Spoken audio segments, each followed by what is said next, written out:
Speaker of the House in the history of this country. And who brings Moxies to Chinatown. Who do we all love?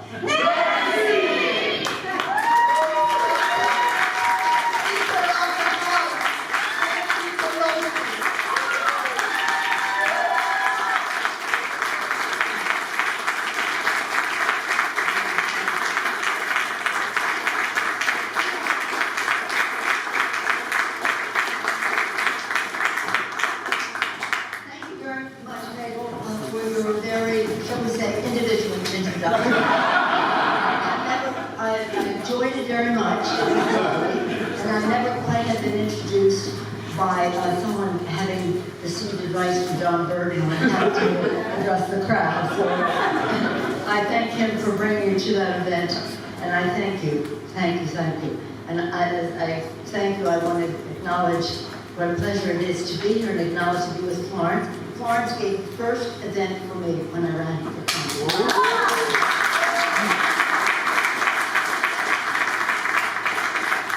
Florence and John.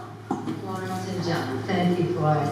And Gordon, I know you may not have been in third grade, but we do go back a long way. And I have honored Gordon so many times in San Francisco or in Washington, D.C., where he has been acclaimed a national leader and hero on housing issues. I've learned so much from Gordon. And Gordon, I think you'll see you did it. Thank you.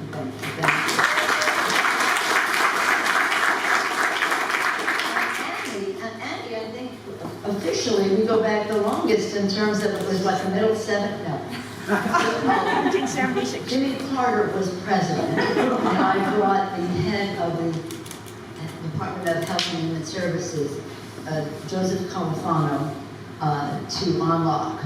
And that was, I said, this is something you have to see in San Francisco when you come out there. And Andy showed him that, and he was very impressed by it and kept up the relationship. So Annie has been working with our seniors so effectively, not just here, but as a model to the country. Thank you, Annie, for all of that. Now, we talked about going that far. Gorady, I've known her, I think even before you were married to Lawrence. One time, I can't believe it. I cannot believe it, Gorady, but she is a force of nature. I mean, when Gorady gets her mind set on something, she gets the rest of our mind set on it as well. Right, Christine, you know that. Every time. Christine and Peter, thank you for being here. And to our members of our official family who are here. Mr. President, do I call you Mr. President?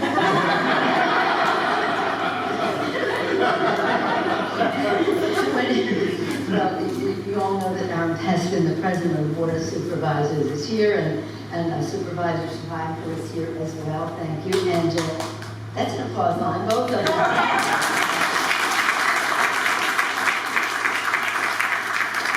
And our assessor, Joaquin Torres.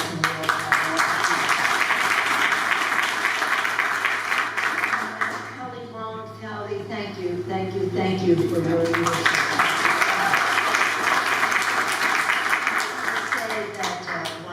Reminds me of the purpose of here at the Chinatown Media and Arts Collaborative. And he is an artist, an actor and the rest, and so he knows the power of the arts to convince, to persuade, to unify people. Thank you, Joaquin, for your leadership in that regard. But to each and every one of you, I could tell a story about so many of you here about how we've gone back together for such a long time. And when you said every time you laid a stamp, you think of Claudine Chang, we all remember the, shall we say, persistence she had on establishing the stamp for every, how would you say, every year, in the year of the, what are we this year? Dragon? Yes. But I just celebrate the dragon because that's my In any event, thank you, Claudine, for your leadership, and yes, she has been remarkable in that regard. But here we are, and listen to this name, the Chinatown Media and Arts Collaborative, the hub of culture and community in our city. How many months? It wasn't that many months ago when we were together talking about all of these things and how the arts do bring people together. We forget our differences, we laugh together, we're inspired together, we cry together, we find our common ground. No matter what our political thinking may be, we have something more universal about our humanity. So I have so much respect for the approach that you have taken, not only for the media and the arts, but for the sense of community, which has the word unity right in it, to unify our community. The arts, again, are so powerful and important stories of our vibrant AAPI community through beautiful, creative, innovative media. CMAT affirms this foundational truth, and this is a beautiful, beautiful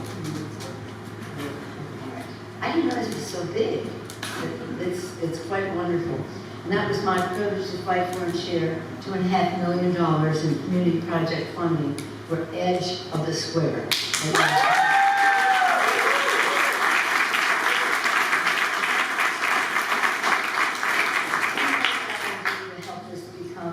Greater source for the arts. Now more than ever, CMAT's efforts are indispensable as we usher in an era of recovery from the devastating pandemic. As we know, COVID took a severe toll on AAPI families and businesses, especially here in Chinatown. And when I came to Chinatown, they criticized me for dancing in the streets and making fortune cookies, all the rest of it. But we wanted to do what we always do, come to Chinatown, and also to show the pride we take, the enjoyment we have, and the unity that we need to have. So the leadership of all of you in this room gives us, that's what this is about. So, Mr. Director of the Art Museum, we're so proud that you accepted the responsibility to help us have an Asian museum at the Smithsonian. We're working on that now. Could we be better served in our community? Thank you so much for accepting that honor. Okay, it's about beauty, it's about entrepreneurial spirit, and that's really about our AAPI community. So here we are, investing in revitalizing our nation's oldest Chinatown. Now, I don't know if people take pride in being the oldest, but we take pride in being the pioneer of Chinatown in our country. Again, we're so proud also of preserving the treasures like the Japantown Plaza, that's in Peace Plaza.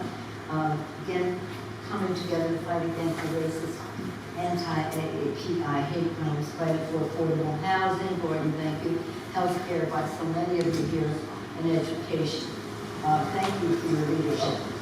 It is, again, I could say something about so many of you in this room, but I do want to say something very special about Joanne Lee. She is really, it's so remarkable that she has taken this leadership. That, as I know you know, Stephen is a remarkable president of CMAT, right? That's an applause.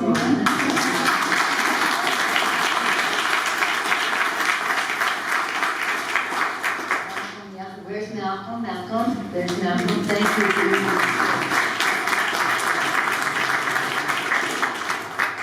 And then Candace Huey is not scared to speak. She